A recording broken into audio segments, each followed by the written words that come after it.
Halo, nama saya Raffi Rahman. Saya akan menjelaskan latar belakang dan juga berita. Pada latar belakang, saat ini banyak bisnis atau perusahaan yang mengalami resesi akibat pandemi COVID-19. Semenjak WHO mengumumkan bahwa COVID-19 merupakan pandemi dunia, perilaku konsumen di berbagai sektor bisnis pun berubah. Wilayah-wilayah kota dan negara mulai melakukan penutupan. Tidak ada lalu lintas dan aktivitas seperti normal biasanya.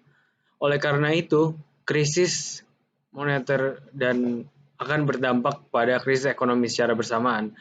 Dalam laporan ini, penulis akan mencoba untuk menganalisa dampak COVID terhadap PT Telkom Indonesia adalah yang ketika abad ke-21 dikenal sebagai era pengetahuan dan informasi, negara-negara di dunia selalu berupaya untuk meningkatkan pengetahuan dan keterampilan masyarakatnya sebagai sebuah kekuatan.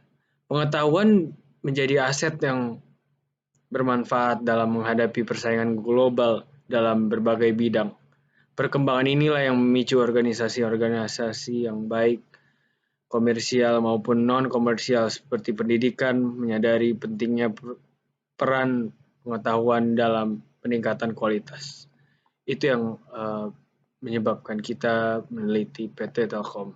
Dalam segi berita pun, Telkom telah mencetak laba sebesar 10,9 triliun di tengah corona ini.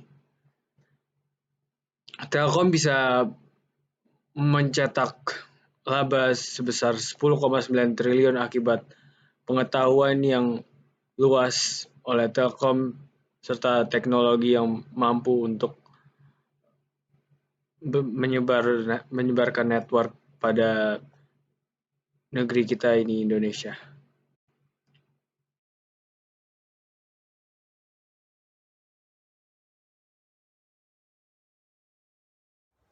Nama saya Muhammad Ran Soleiman. Saya akan menjelaskan poin 1.3, tujuan dan manfaat, dan daftar pustaka.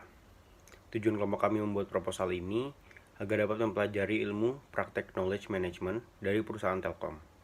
Knowledge management berfungsi sebagai pendekatan organisasi yang terencana dan sistematis untuk meningkatkan kinerja, inovasi, gagasan, dan keahlian karyawan. Dengan sebuah organisasi memiliki knowledge management, maka organisasi tersebut dapat beroperasi dengan lebih sistematis, lebih efektif, dan lebih efisien. Dengan mengambil contoh knowledge management pada PT Telkom, maka kita dapat mempelajari penggunaannya pada kasus tertentu. Segala keputusan yang dilakukan oleh perusahaan atau organisasi pasti dilakukan pemikiran panjang dan matang untuk mendapatkan hasil yang terbaik. Dengan pertimbangan yang matang, maka keputusan yang dibuat akan berfokus pada tujuan yang ingin diraih. Sekian, terima kasih.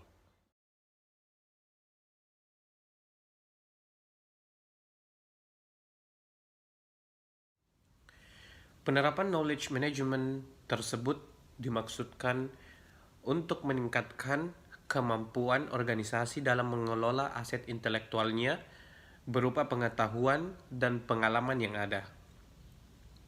Tujuannya adalah memanfaatkan aset tersebut untuk mencapai kinerja organisasi yang lebih baik untuk mempercepat pencapaian tujuan pelaksanaan reformasi birokrasi. Penerapan informasi birokrasi tersebut tentu tidak hanya di instansi pemerintah, tetapi juga tidak terkecuali di institusi pendidikan tinggi negeri yang untuk meningkatkan kinerja mutu dan daya saing. Terima kasih.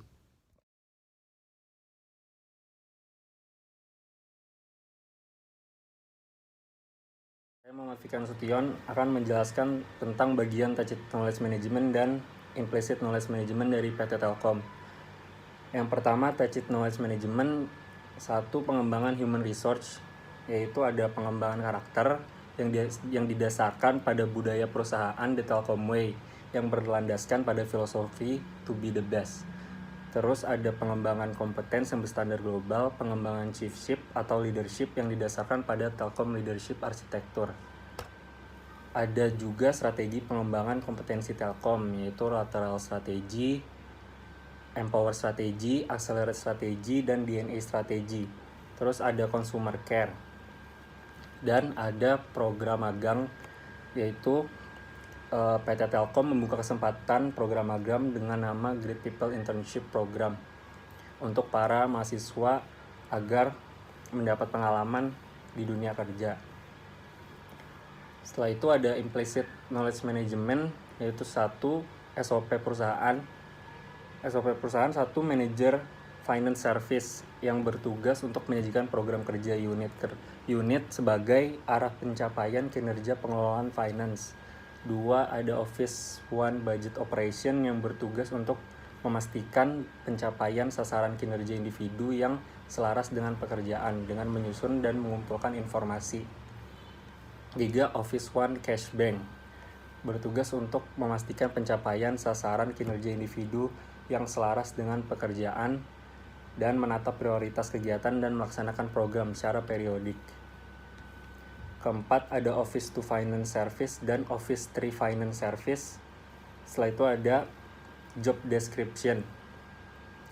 Job Description dari PT Telkom, yaitu ada General Manager yang bertugas untuk menjamin tercapainya target kinerja jaringan, dan 2, mampu menjamin tercapainya target kinerja sistem, mampu mengevaluasi dan mengukur, dan mampu mengembangkan kriteria pekerjaan.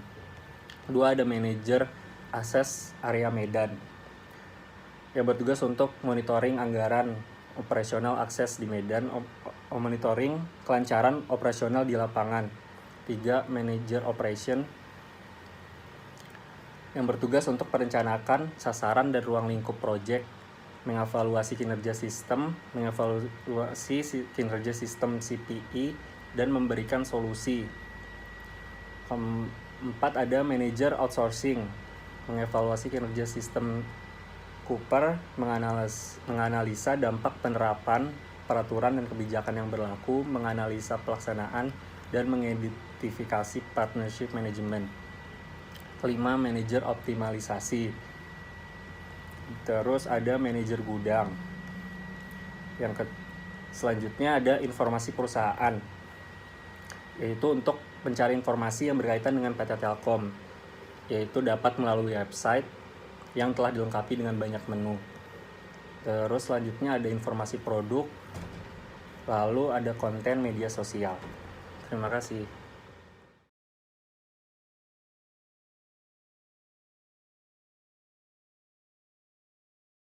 Halo, nama saya Gerald Sugi. Saya akan menjelaskan kesimpulan analisis knowledge pada PT Telkom Indonesia. Di sini kami dapat simpulkan bahwa knowledge management merupakan sebuah kegiatan yang difungsikan oleh organisasi atau sebuah perusahaan agar dapat menciptakan, mengidentifikasi, dan mendistribusikan sebuah pengetahuan agar dapat difungsikan kembali, diketahui, dan dipelajari dalam sebuah perusahaan atau organisasi. Karena adanya knowledge management dalam sebuah perusahaan membuahkan peningkatan aset pengetahuan karena dapat membantu para karyawan bisa lebih efektif dan kreatif dalam meningkatkan layanan produk sebuah perusahaan ataupun sebuah organisasi. Nah, maka dari itu, knowledge management dapat diwajibkan dalam setiap organisasi maupun sebuah perusahaan. Sekian yang dapat saya sampaikan dari kesimpulan mengenai PT Telkom Indonesia. Terima kasih.